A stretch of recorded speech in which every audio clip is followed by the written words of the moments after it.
Kakinada SC వర్గీకరణ పేరుతో మాలల సామాజిక ఆర్థిక భవిష్యత్తు సన్నగిల్లేలా చేస్తున్న కుట్రను అంతరించేందుకు రెండు తెలుగు రాష్ట్రాల్లో తీవ్ర ఉద్యమాన్ని మాల మహానాడు ఎందుకు తీసుకువస్తుంది. గురువారం రాత్రి జిల్లా కలెక్టర్ కార్యాలయం ఎదుట నిర్వహించిన కొవ్వొత్తుల ర్యాలీలో పాల్గొన్న రాక్ మాల మహానాడు జాతీయ అధ్యక్షుడు డాక్టర్ ఆర్ఎస్ రత్నాకర్ ఈ విషయంలో కీలక వ్యాఖ్యలు చేశారు. ఎస్సీ వర్గీకరణ మాలల ఉద్యోగ విద్యావకాశాలను నేపథ్యంగా మాయం చేసి వారిని పక్కకు నెట్టే కుట్ర అని రత్నాకర్ స్పష్టం చేశారు.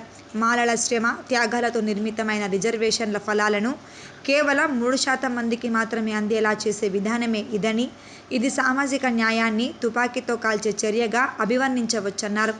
ఎన్నికల ముందు మాలల పట్ల ప్రేమానురాగం చూపించిన రాజకీయ పార్టీలు అధికారంలోకి వచ్చాక మాత్రం వారి హక్కులను కాలరాస్తున్నాయి. ఇది ఒక్క మాలలకే కాదు, సంపూర్ణ ఎస్సీ వర్గాల మధ్య విభజనను పెంపొందించే పన్నాగమన్నారు. ఈ విధ్వంసకర వర్గీకరణకు వ్యతిరేకంగా ప్రజలను చైతన్యపరిచే కార్యక్రమాలు కొనసాగాలని ఆయన పిలుపునిచ్చారు.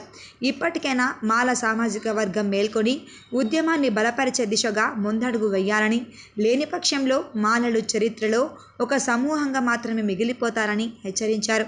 ఉద్యోగ అవకాశాల్లో తీవ్ర అసమతుల్యత, వర్గీకరణ ద్వారా కొన్ని వర్గాలకే అధిక ప్రాధాన్యత ఇవ్వడం మూలంగా మాలల మనుగడ దెబ్బతీస్తోందన్నారు. ఎస్సీ వర్గీకరణ మధ్య చుచ్చు పెట్టే విధంగా వర్గీకరణ రూపుదిద్దుకుంటోందని తెలిపారు. హామీలు ఇచ్చి మోసం చేయడం, న్యాయ వ్యవస్థను వర్గీకరించడం రాజకీయ పార్టీల లక్షణంగా మారుతోందని ఆరోపించారు. ఈ పోరాటం ఒక్క ఆందోళన కాదని, ఇది హక్కుల కోసం జరిగే న్యాయ పోరాటమని, మాలలు ఒకటిగా గలం కలిపి సమాజాన్ని చైతన్యపరిచే ధ్యేయంతో ముందుకు వెళ్ళి ర్యాలీలు, చర్చా వేదికలు, సామాజిక మాధ్యమాల వలన ప్రజల్లో చైతన్యం పెంచుతూ ఈ కుట్రను అడ్డుకునేందుకు ముందడుగు వేయాలని విజ్ఞప్తి చేశారు. సంకల్పంతో, ఐక్యతతో మాలల హక్కులకు రక్షణ కల్పిద్దామంటూ నినాదాలు చేశారు.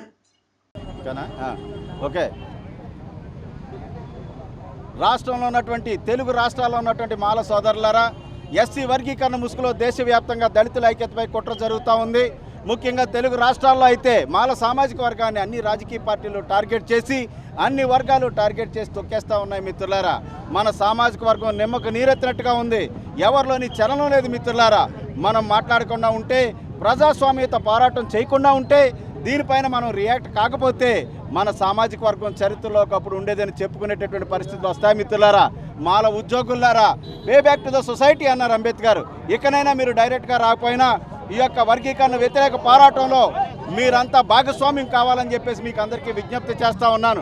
మాల సోదరులందరూ గమనించండి, ఎస్సీ వర్గీకరణ పేరుతో మనకి రిజర్వేషన్ పేరుతో మనకు 100లో 3కే రిజర్వేషన్ ఇస్తూ ఉన్నారు. ఈ 100లో 3కి ఇచ్చేటటువంటి ఈ సీట్లని తెలుగు రాష్ట్రాల్లో అపూర్వ సహోదరులైనటువంటి చంద్రబాబు నాయుడు, రేవంత్ రెడ్డి ఈ రాష్ట్రాల్లో వేరే సమస్యలు ఏవి లేవన్నట్టు ఎలక్షన్లో ఇచ్చినటువంటి హామీలు పక్కన పడేసి ఇమీడియట్గా వచ్చి ఎస్సీ వర్గీకరణను భుజాన వేసుకుని సబ్ క్లాసిఫికేషన్ చేస్తూ ఉన్నారు. 100లో 3కి ఇచ్చే ఈ సీట్లను 59 కులాలకు తెలుగు రాష్ట్రాల్లో ఎలా విభజిస్తారు? దేశవ్యాప్తంగా ఉన్నటువంటి 1108 కులాలకు ఎలా విభజించి పంచుతారని చెప్పేసి సందర్భంగా ప్రశ్నిస్తూ ఉన్నాను. ఇకనైనా కళ్ళు తెరవండి.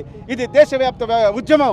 అన్ని రాజకీయ పార్టీలు మాల సామాజిక వర్గంపై కుట్ర పని తొక్కేస్తూ ఉన్నాయి. కాబట్టి మనమంతా పోరాటం చేయడానికి, నిరంతర పోరాటానికి సిద్ధం కావాలని చెప్పేసి నేను పిలుపునిస్తూ ఉన్నాను.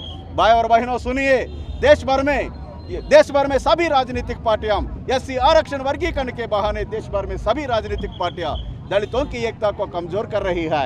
इस पर हमें सभी को मिलकर लोकतांत्रिक लड़ाई करनी चाहिए. भाई और बहनों, लड़ाई करना है. Thank you. Doctor Ratnakar, national president for rocks and Mala Mahanadu.